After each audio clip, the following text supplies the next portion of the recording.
आज इस विशेष प्रेस वार्ता में प्रदेश कांग्रेस कमेटी के अध्यक्ष माइक नहीं आ रहा, आदरणीय ऐसे बोलिए। अब आ रही है आवाज? आज इस विशेष प्रेस वार्ता में हमारे उत्तर प्रदेश कांग्रेस कमेटी के अध्यक्ष श्री अजय राय जी, पूर्व एमएलसी दीपक सिंह जी, पूर्व सांसद वर्मा जी, हमारे प्रवक्ता सुरेंद्र राजपूत जी और हमारे सभी पूर्व मंत्री मोहित जी और प्रदेश कांग्रेस कमेटी के हमारे सभी पदाधिकारीगण, पत्रकार साथियों, मैं आपका सबका बहुत बहुत आभार व्यक्त करती हूँ कि आज बहुत ही गंभीर विषय पे और आज उत्तर प्रदेश की जनता की आवाज को सुनकर तो प्रदेश कांग्रेस कमेटी ने निर्णय लिया है 18 तारीख को उत्तर प्रदेश की विधानसभा का इस सत्र के दौरान जो 16 तारीख से आहूत हो रहा है, उत्तर प्रदेश की विधानसभा का घेराव करने का निर्णय लिया है। साथियों, सबसे महत्वपूर्ण चीज ये है कि आज उत्तर प्रदेश की सरकार, योगी आदित्यनाथ की सरकार हर विषय पर असफल हो चुकी है, चाहे वो किसानों के मुद्दा हो, युवाओं की बेरोजगारी का मुद्दा हो, निजीकरण की जो एक विभीषिका आज प्रदेश के सामने चुनौती बन करके खड़ी है, लॉ एंड ऑर्डर का विषय हो, हर मामले में सरकार असफल हो चुकी है। और सबसे बड़ी बात यह है, एक विधानमंडल दल के नेता के रूप में लगातार हमने प्रयास किया कि विधानसभा के अंदर सरकार का ध्यान आकृष्ट करे, इस बात पर चर्चा हो, सरकार की जवाबदेही तय हो। पर ये किसी से छुपा नहीं है कि लगातार उत्तर प्रदेश विधानसभा में सरकार किसी भी तरह की चर्चा से दूर भागती है। वो किसी भी चीज पर जवाब देने को तैयार नहीं है और जनप्रतिनिधि के रूप में, एक जिम्मेदार विपक्ष के रूप में, एक राष्ट्रीय राजनीतिक दल के रूप में यह हमारी नैतिक जिम्मेदारी है कि हम सरकार की जवाबदेही उन विषयों पर तय करें जिन विषयों पर उत्तर प्रदेश की जनता ने उन पर विश्वास कर उनको चुन करके भेजा है। मैं कुछ जो विषय है वो आपके सामने लाना चाहती हूं। जो विषय उत्तर प्रदेश की विधानसभा में हमने तय किया है कि इन विषयों पर हम विधानसभा में सरकार की जवाबदेही तय करेंगे। जो सबसे महत्वपूर्ण आज की तारीख में विषय है वो है जो बिजली कंपनियों का निजीकरण हो रहा है। लगातार हम लोग जानते हैं, हमने देखा है, किसी भी सरकार, किसी भी प्रदेश की सरकार की ये जिम्मेदारी है कि पब्लिक सेक्टर में चाहे हेल्थ हो, विद्युत हो, ट्रांसपोर्ट हो, ये पब्लिक सेक्टर के विषय होते, ये सरकार के लाभ के कारण नहीं बन सकते। पर विगत कई वर्षों में सरकार, क्योंकि उनकी प्राथमिकता जनता की सेवा नहीं है, पूंजीपतियों की कमाई है, और इसी वजह से लगातार हर क्षेत्र में निजीकरण एक विभीषिका बन करके आगे बढ़ती जा रही है। हमने देखा कि जिस तरह से ग्रेटर नोएडा और आगरा में निजीकरण किया गया विद्युत विभाग का, और वो पूरी तरह से असफल रहा, इसी तरह से लगातार पावर कॉर्पोरेशन का निजीकरण सरकार लगातार करती जा रही है और उसकी वजह से जो दर है पर यूनिट वो घटती चली जा रही है। सरकार की कैपेसिटी, क्योंकि उन्होंने कोई नया विद्युत संयंत्र कोई भी इस सरकार ने पिछले 8.5 वर्षों में नया नहीं बनाया और ना ही कोई सरकार की योजना है उसको आगे बनाने की। इसका सीधा असर जो उपभोक्ता है उनके ऊपर पड़ता जा रहा है। दूसरी जो विषय है वो उत्तर प्रदेश के किसानों से जुड़ा हुआ, वो किसान जिसे हम धरती का भगवान कहते हैं। आज जिस तरह से लगातार हम सब, चाहे वो इधर बैठे हों या सामने बैठे हों, या प्रदेश की जो 70% की आबादी है आज भी किसानी पर आधारित, और हम सब जानते हैं कि आज खाद की कितनी बड़ी किल्लत है, कितनी बड़ी कालाबाजारी है। डीएपी के बोरी का वजन घटता जा रहा है पर दाम बढ़ता जा रहा है। और सबसे बड़ी बात यह है कि बढ़ते हुए दाम पर भी आज किसानों को खाद या डीएपी मुहैया नहीं। लगातार इस विषय को विधानसभा में हम लोगों ने उठाने का प्रयास किया, पर सरकार के हिसाब से ऑल इज गुड, कोई दिक्कत किसी किसान को कहीं नहीं है, हर सेंटर पर खाद और उपलब्ध। पर इस सच से कहीं बहुत दूर है। बिजली दर माफ करेंगे, ये सरकार ने अपने 2017 में भी एजेंडे में कहा था, भारतीय जनता पार्टी ने मैनिफेस्टो में कहा, वादा भी किया था इसी उत्तर प्रदेश की विधानसभा में। पर ये हम सब जानते हैं कि बिजली का बिल अभी भी किसानों का माफ नहीं किया सरकार ने, ये झूठा वादा किया। गन्ना किसानों का 7,000 करोड़ रुपए अभी भी बकाया है, और सरकार रोज विधानसभा में और अखबारों में अपनी पीठ थपथपाती है कि उन्होंने सारा पैसा दे दिया। पैसा दिया, जो दिया भी है वो मिल मालिकों को दिया, किसानों को नहीं दिया। आय दुगनी करने का वायदा किया सरकार ने, पर आज सच यह है कि उत्तर प्रदेश के किसानों की लागत कहीं ज्यादा है, उसकी कमाई उससे कहीं कम है। इस विषय को उत्तर प्रदेश की विधानसभा में पहले भी उठाया, पर इस बार हम इस विषय को उत्तर प्रदेश की विधानसभा में फिर उठाएंगे। तीसरा महत्वपूर्ण विषय है युवाओं की बेरोजगारी। आईएलओ के मुताबिक, इंटरनेशनल लेबर ऑर्गेनाइजेशन के मुताबिक उत्तर प्रदेश में बेरोजगारी 100 में से 85 युवा बेरोजगार। उत्तर प्रदेश की सड़कों पर हमने लगातार देखा कि किस तरह से बेरोजगार नौजवान अपने अधिकार की लड़ाई लड़ रहा है।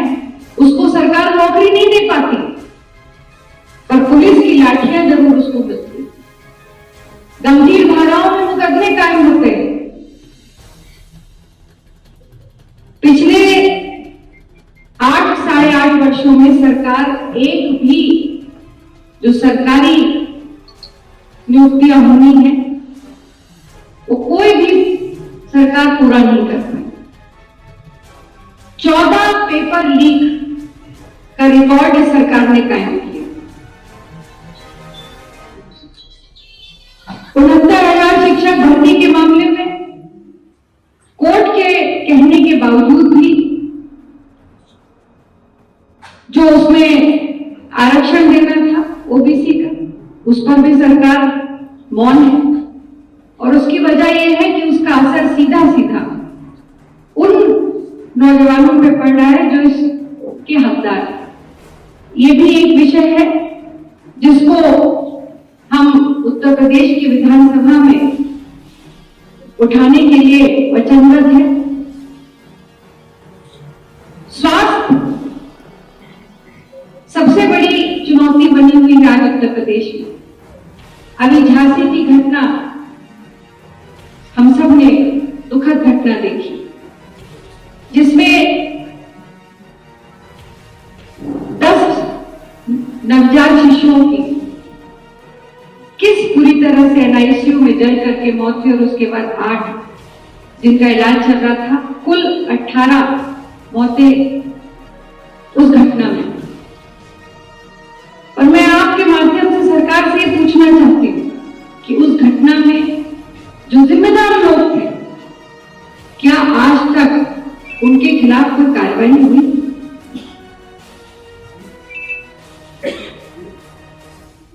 जो लोग 18 नवजात शिशुओं की मौत के जिम्मेदार थे, जिन्होंने माओ की गोद सुनी करती, परिवार के सहारे को, भविष्य को समाप्त कर दिया, क्या ये सरकार, क्या योगी जी का बुलडोजर उनके ऊपर चला? और नहीं चला है तो इसके लिए मैं मानती हूं कि पूरी तरह से कोई एक व्यक्ति या 2 व्यक्ति नहीं है, उत्तर प्रदेश की योगी सरकार इसके लिए पूरी तरह से जिम्मेदार है और उसकी जवाबदेही उनको देनी पड़ेगी उत्तर प्रदेश की विधानसभा में। आज चाहे वो मेडिकल कॉलेजेस हो, जिला अस्पताल हो, सीएचसी पीएचसी हो, हम सब जानते हैं कि कोई भी अस्पताल में आज ना डॉक्टर्स की नियुक्ति हो पा रही है, ना पैरामेडिकल स्टाफ वहां पर उपलब्ध है। आए दिन अखबारों में और टीवी चैनलों में खबर चलती है कि वार्ड बॉय ने इंजेक्शन लगाने से, इसी बलरामपुर हॉस्पिटल में, राजधानी की बात कर रहे हैं, एक आया ने मरीज को इंजेक्शन लगाया जिसकी मौत हो गई। तो किसके सहारे आज इतनी बड़ी 25 करोड़ की आबादी वाले उत्तर प्रदेश की जान को उत्तर प्रदेश की सरकार ने, स्वास्थ्य विभाग ने किस पे छोड़ दिया, किसके रहमो करम पे छोड़ दिया? और अगर 8.5 वर्षों में सरकार इसकी समुचित व्यवस्था नहीं कर पा रही है तो इस्तीफा दे देना चाहिए सरकार। आप अगर जान बचा नहीं सकते तो आपको जान लेने का भी अधिकार नहीं है। यह भी एक बड़ा विषय है जिसको उत्तर प्रदेश की विधानसभा में हम ले जाएंगे और सरकार की जवाबदेही तय करेंगे। और जो आज उत्तर प्रदेश को सबसे ज्यादा अंधेरे की ओर ले जा रहा है, वो उत्तर प्रदेश की कानून व्यवस्था, जो पूरी तरह से ध्वस्त। उत्तर प्रदेश में लगातार जिस तरह से सांप्रदायिक दंगे हो रहे हैं और कहीं ना कहीं हम ये देख रहे हैं कि कहीं ना कहीं ये दंगे सरकार की नाकामी की वजह से हो रहे हैं। क्या इस बात से इनकार किया जा सकता है कि बहराइच की जो घटना हुई उसके बाद वहां के भारतीय जनता पार्टी के विधायक ने अपने ही पदाधिकारी पर एफआईआर दर्ज करें? क्या इस बात से इनकार किया जा सकता है? और अगर ये सच है, सरकार जांच कराए, और अगर ये सच है तो जिन्होंने इस दंगे को भड़काया है या जिनके तार उनसे जुड़े हैं, उनके खिलाफ क्या योगी जी का बुलडोजर चलेगा? कौन जिम्मेदार है इस बदहाली का? जिस तरह से लगातार रेप के केसेस, हत्या के मामले, डकैती, फिरौती बढ़ते चले जा रहे हैं, इसके लिए सरकार की जिम्मेदारी है और उसको जवाब देना पड़ेगा। पूरी तरह से जो इंफ्रास्ट्रक्चर का ध्वस्तीकरण है,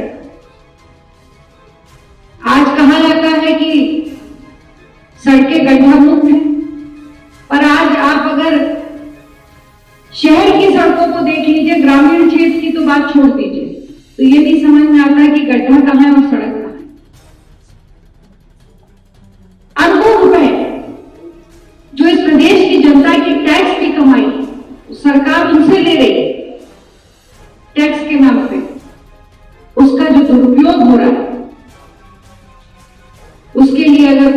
जिम्मेदार है तो सरकार जिम्मेदार है उसकी जवाबदेही। और इन सभी विषयों को लेकर के उत्तर प्रदेश का जो सत्र 16 दिसंबर से 20 दिसंबर तक पुनः में एक चीज और आपसे और कहूं कि मैंने भी लंबे समय से मेरा कार्यकाल उत्तर प्रदेश की विधानसभा के सम्मानित सदस्य होने का मुझे गौरव मिला,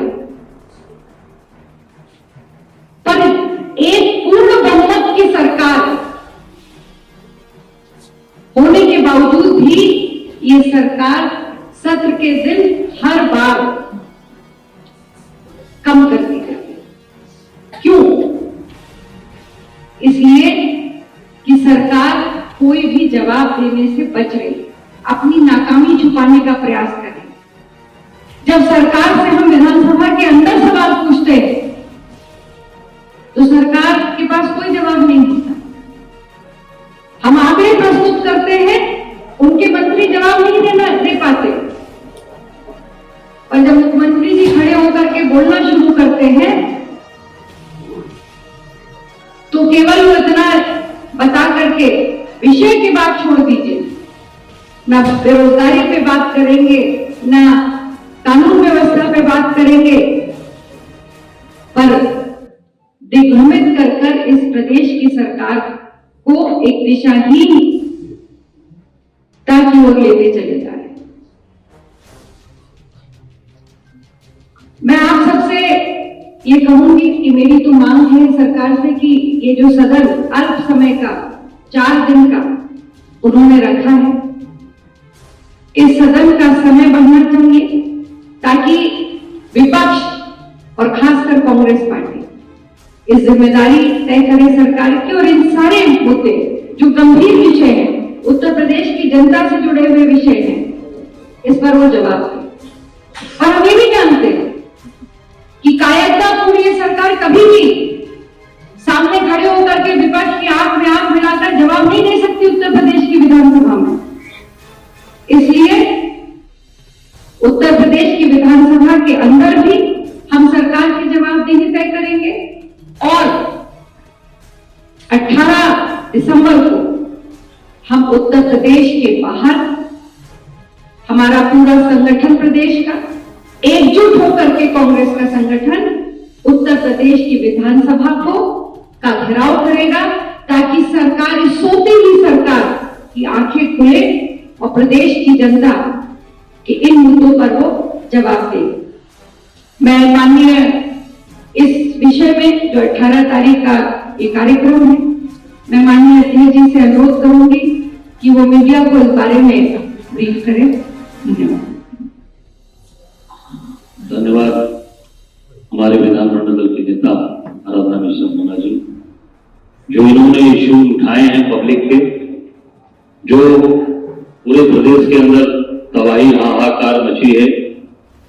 कहीं दंगे, कहीं फर्जी इनकाउंटर, कहीं हत्याएं, कहीं पर स्कूल के अंदर अभी स्वेटर नहीं पहुंचे, मोजे नहीं पहुंचे। वो पूरा इसलिए कि गुजरात के ठेकेदारों को सारा काम दे दिया। ये पहले जिले के स्तर के अधिकारी काम कर देते थे, जहां तक मेरी जानकारी है, मैं भी 5 बार विधायक रहा हूं, कि वो एक बीएसए के पास और डीआरएस के पास होती थी व्यवस्था। वो बीएसए वही लोकल परचेज करके लोकल ठेकेदार रखते थे, उससे वो अपना वो काम करा लेते थे। अब पूरी ठेकेदारी प्रथा एक हो गई है, पूरे प्रदेश का काम एक कंपनी गुजरात की है, उनको सारा काम दे रखा है। वो कभी मोजे भेजेंगे, कभी स्वेटर नहीं भेजेंगे, तो कभी स्वेटर जिसका छोटा है उसको बड़ा भेज देंगे। कई बार मैंने इसको देखा है। तो ये पूरी एक जो एक अधिकार कर रखा है गुजराती कंपनी ने, सारा उसका दे।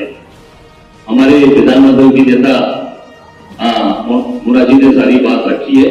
इस इशू पर हम 18 तारीख को जबरदस्त घेराव करने जा रहे हैं विधानसभा का, जो अपने आप में ऐतिहासिक होगा। मैं इतना कहना चाहूँ, प्रदेश के कोने कोने से लोग, बलिया से लेकर गाजियाबाद तक, और इस तरफ बहराइच बॉर्डर से लेके नेपाल के और झांसी मध्य प्रदेश के बॉर्डर तक, हर कोने के, हर जिले के, हर ब्लॉक, हर तहसील का कांग्रेस का कार्यकर्ता 18 तारीख को इनकी जनप्रतिनिधि नीतियों के खिलाफ सड़क पर संघर्ष करेगा, लड़ेगा। और हम सरकार को निश्चित तौर पर अपनी बात मनवाने का प्रयास करें। हमारी नेता विधानसभा के अंदर बात उठाएंगी और हमारा एक कार्यकर्ता अपने नेतृत्व प्रदेश अध्यक्ष के नेतृत्व में सड़क पर उतरकर सड़क पर लड़ेगा और जिसमें हमारे सभी लोग उपस्थित रहेंगे। हमारे 6 सचिव, हमारे महासचिव आदरणीय अविनाश पांडे जी और हमारे सभी एमपी, हमारे एमएलए, हमारे वीरेंद्र चौधरी जी और सभी जो मंत्री बैठे हैं, हमारे आदरणीय पूर्व सांसद रवि वर्मा जी, पूर्व मंत्री हमारे मोहन साहब, बगल में हमारे पूर्व विधायक बैठे हैं रविंद्र रावत जी, हमारे मीडिया के वाइस चेयरमैन हमारे मनीष जी, उधर अमिया भाई, उधर सचिन जी, इस तरफ हमारे दीपक जी, सुरेंद्र जी, अनिल जी, शैला जी और सभी सम्मानित हमारे साथी सब लोग सड़क उतर कर लड़ेंगे। और जो आज स्थिति प्रदेश के अंदर बना रखा है इन्होंने, अत्याचार, अन्याय की कहीं पर उठने नहीं देना, पूरा प्रदेश 18 तारीख को सड़कों पर 11 बजे रहेगा। मैं निश्चित तौर से आप आए, आपको धन्यवाद देता हूँ। 18 तारीख का एक पोस्टर भी हम लोग जारी करेंगे सभी लोग।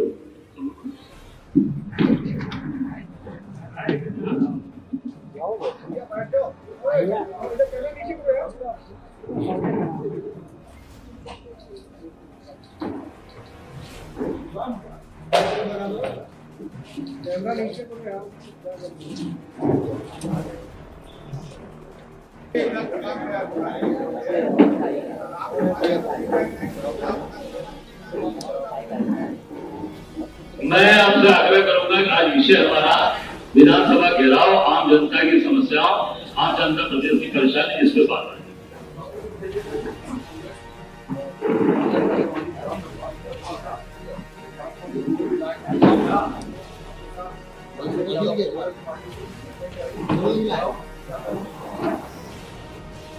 ये जो घेराव है, ये विधानसभा के बाहर हमारे प्रदेश अध्यक्ष अजय राय जी के नेतृत्व में, और जैसा बताया अजय राय जी ने कि हमारे केंद्र से हमारे जो सांसद हैं वो भी इसमें रहेंगे, हमारे general secretary incharge Avinash Pandey ji रहेंगे और कांग्रेस का हर कार्यकर्ता हर जिले से उसकी यहाँ पर वो खुद मौजूद होगा, उसकी उपस्थिति होगी। पूरी कांग्रेस पार्टी विधानसभा का घेराव करेगी। घेराव तो बाहर होगा ना, विधानसभा का घेराव होना, विधानसभा का घेराव होना वो तो बाहर होगा। ये विधानसभा का जो प्रश्न है वो विधानसभा के अंदर।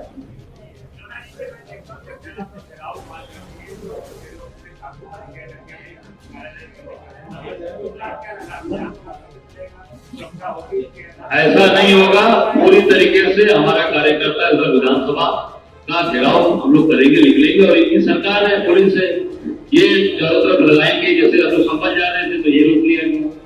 अब देखते हैं तो ये बोलते, कभी हमारे एक निषाद समाज की हत्या हो गई थी गोरखपुर में, वहां पे डेलीगेशन भेजा, सबके घर पे हाउस अरेस्ट कर दे। ये नई परंपरा शुरू कर रहे हैं और 18 तारीख को विधानसभा का घेराव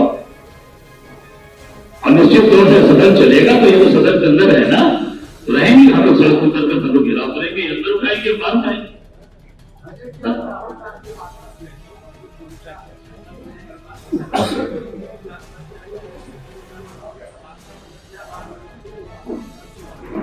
जानकारी ये हम लोग के पास है कि वहां वो गए हैं, जो सरकार ने उस परिवार से वादा किया था वो कोई वादा सरकार ने पूरा नहीं किया।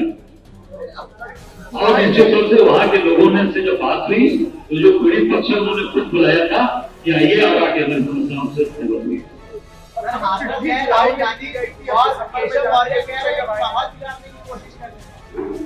अब ये तो आप देख पूछ सकते हो केशव मौर्य से कि भाई आप संभल में और बहराइच में आपने क्या किया।